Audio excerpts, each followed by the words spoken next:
觉自己像一只小小鸟，想要飞，却怎么样也飞不高。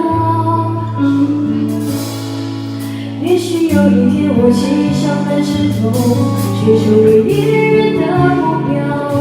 我飞上了青天，才发现自己从此无依无靠。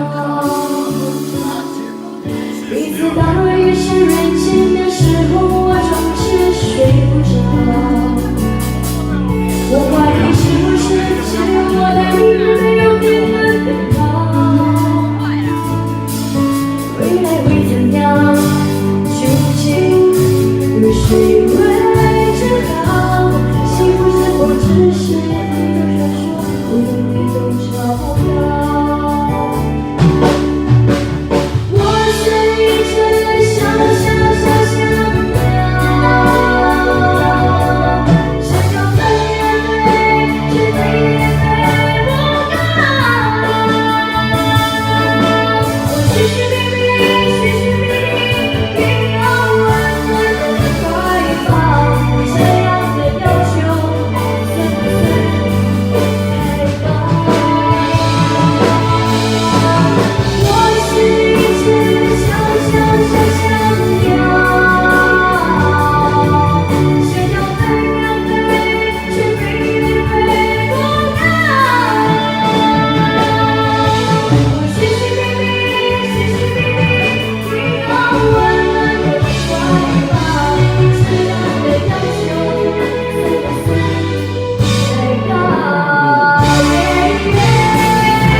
要求算不算？